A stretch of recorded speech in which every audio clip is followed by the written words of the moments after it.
ก่อนเลยก็ทำนาทำไร่แล้วก็หลังจากนั้นก็อยู่เมืองนอกค่ะไปได้ข่าวว่าไปเกาหลีค่ะไปเฮ็ดหยังอยู่พุ่นไปเฮ็ดฟาร์มหมูค่ะเลี้ยง ฟาร์มหมู จ้า อ๋อตอนที่ผมมาออกแบบเพิ่นว่าอยากเลี้ยงหมูนะครับผมอยากเลี้ยงหมูเล่นๆจักหน่อยเพิ่นว่าผมก็ถามเพิ่นว่าเลี้ยงจักโตเป็นหยังคือถามก่อนเพราะว่าผมสิได้ออกแบบพื้นที่ว่าผมจะวางของหมูไว้ฝั่งใดจังกินมันจะบ่เข้าบ้านสวัสดีครับมื้อนี้ลุ้นชูโชคนะครับผมอยู่ที่อำเภอหนองไผ่จังหวัดเพชรบูรณ์นะครับผม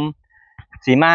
ส่งมอบงานนะครับผมการขุดโคกหนองนาโมเดลในพื้นที่12ไร่แต่ว่าเราแบ่งทำก่อนเป็นเฟสนะครับผมเฟสแรกในพื้นที่6ไร่นะครับผมมื้อนี้เขาเอิ้นว่ามีเขาเอิ้นหยังก่อนดารารับเชิญพะนะ สวัสดีครับ ค่ะสวัสดีค่ะ แนะนำตัวหน่อยครับพี่ เออ ชื่อ ชื่ออุทุมพรเนี่ยค่ะ อุทุมพรหรือว่าเอิ้นชื่อเรียนว่า ชื่อเล่นว่ายาค่ะ พี่ยาเนาะ ค่ะ สำหรับพื้นที่6ไร่ตรงนี้นะครับพี่ยา ค่ะ อันดับแรกเลยก่อนหน้านี้เฮ็ดอีหยังอยู่ครับพี่ก่อนที่สิมาเฮ็ดเกษตรตรงนี้นะครับ ก่อนหน้านี้เฮ็ดข้าวโพดเฮ็ดข้าวจ้ะ ข้าวโพด ค่ะ ข้าวตรงนี้คือแปลงข้าวโพดทั้งแผงเลย ค่ะ เหมือนที่ข้างๆนั่นใช่ไหม ค่ะเหมือนกัน อ๋ ค่ะ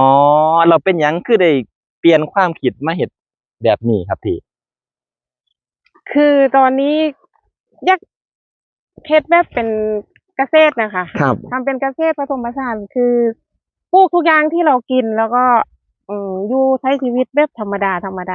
กับ ให้ ธร มัน รมชาติ พึ่งพาตัวเองได้ ค่ะ แบบธรรมชาติใช่ไหม ค่ะ สวัสดีครับมื้อนี้ลุ้นชูโชคนะครับผมอยู่ที่อำเภอหนองไผ่จังหวัดเพชรบูรณ์นะครับผมสีมาส่งมอบงานนะครับผมการขุดโคกหนองนาโมเดลในพื้นที่12ไร่แต่ว่าเราแบ่งทำก่อนเป็นเฟสนะครับผมเฟสแรกในพื้นที่6ไร่นะครับผมมื้อนี้เขาเอิ้นว่ามีเขาเอิ้นหยังก่อนดารารับเชิญพะนะ มีลูกค้านำนะครับสวัสดีครับ ค่ะสวัสดีค่ะ แนะนำตัวหน่อยครับพี่ อุทุมพรเนี่ยค่ะ อุทุมพรหรือว่าเอิ่นชื่อเรียนว่า ชื่อเล่นว่ายาค่ะ พี่ยาเนาะ ค่ะ โอเค เดี๋ยวก่อนอื่นประการใดดิสิพาพี่พาน้องย่างไปนำคุยไปนำจังสิบ่ต้องแนมกล่องแก่เขินคนถ่ายกล่องกระทายไปเฮาก็ย่างคุยกันไปเรื่อยๆเนาะโอเคไปนะครับผมสำหรับพื้นที่6ไร่ตรงนี้นะครับพี่ยา ค่ะ อันดับแรกเลย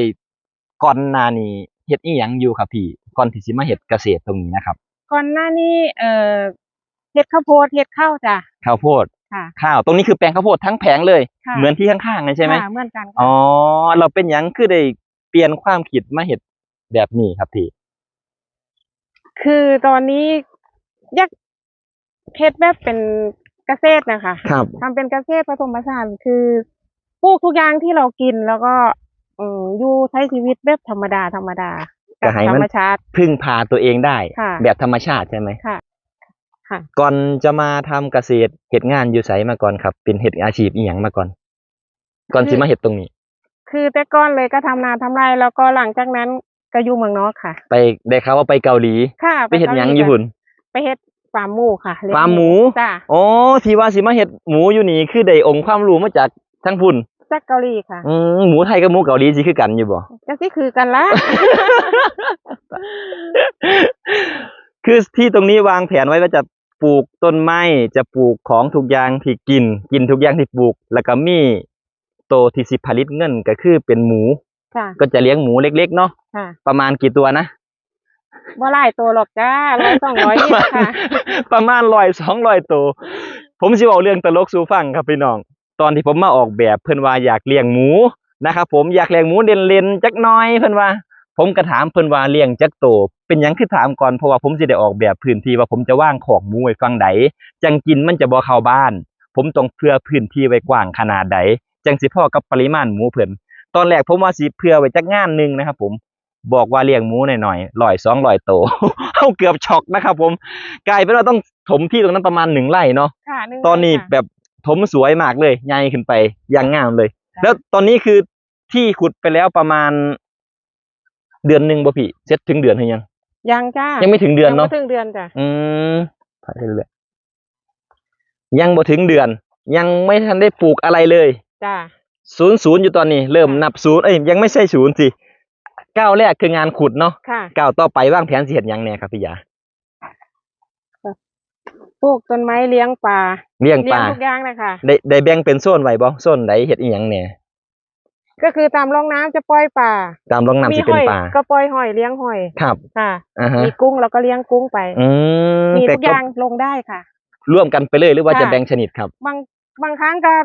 จะแบ่งแยกค่ะ เป็นโซนของใคร เพราะว่ามันเป็นล็อกอยู่แล้วเนาะ เป็นล็อกอยู่แล้ว ตามที่เราเห็นในคลองไส้ไก่คือมีทั้งหมดอยู่6ล็อก จ้ะ แล้วก็มีสระใหญ่เก็บน้ำสระหนึ่ง จ้ะ แล้วก็มีสระน้อยๆไว้ใช้ข้างบ้านอีกสระหนึ่ง จ้ะ แต่ว่าต้นไม้นี่เตรียมไว้หมดแล้ว เตรียมไว้เบิดเลยจ้ะ เตรียมอีหยังไว้เนี่ย มีลิ้นจี่มีลำไยส้มโอ โอ้เน้นผลไม้เลย ค่ะ แล้วก็มะพร้าวน้ำหอม มะพร้าวน้ำหอม มะพร้าวกะทิ มหลักๆ ตัวนี้เป็นพืชหลักเลย ค่ะ ได้ แล้ว จะลงป่าไหมอยากลงต้นใหม่เป็นป่าเป็นหยังไว้เก็บเห็ดบ่ ตอนนี้ ก็กำลังฮิตช่วงนี้กำลังฮิตเห็ดละโงกเด้ ยังจ้ะยังบ่อยากลงหรอก เพราะว่ากลัวพื้นที่บ่ให้ดินมันไม่ใช่ดินทราย อืมเอ้าดินทรายถ้าบ่แม่นดินทรายมันบ่ออกเห็ดบ่ ตรงนั้นก็บ่รู้ค่ะ คิดไปเอง คิดไปเองเอาต้องลองเนาะ ล ต้องอาจจะมีพื้นที่บางส่วนที่เอาไว้ปลูกปลาหน่อยๆเอาไว้ครับเอาไว้เอาห่มเอาเงาเนาะ จ้ะ ส่วนต้นใหม่ก็จะเป็นต้นใหม่หลัก เห็นว่าอยากลงค่าเกษตรแดงใหญ่ด้วย จ้าคิดว่ามันเป็นอาชีพหนึ่งอีกของคนทำเกษตร แมน ค่ะ เพราะว่าผมกับเบิงในหลายคลิปหลายคนที่เป็นอินฟูมาถ่ายคลิปให้เบิงที่กันว่า เขาบอกว่ามีเท่าไหร่ก็ไม่พอ ค่ะ แมนน่าจะแมนอีดีเนาะ แม่นจ้ะ เพราะว่าตลาดของพี่ยาอยู่นี่ก็มี ใก ค ล้ น บ้านจ้ะ มีคนรอซื้อว่างั้นเถอะ จ้ะ อยู่ที่ว่าของเราจะพร้อมส่งเขาไหม ค่ะ ไม่จำกัดด้วย ไม่จำกัด พี่น้องคนที่เฮ็ดเกษตรนะครับผมไม่ต้องกลัวว่าเราจะปลูกแล้วเอาไปขายที่ไหนเนาะแม่นบอก จ้ะ ปลูกให้มันได้ก่อนให้มันพ่อกินพ่ออยู่ก่อนเรื่องขายบ่ต้องห่วง คนมารับซื้อถึงที่ ถ้ามารับซื้อถึงที่ค่ะ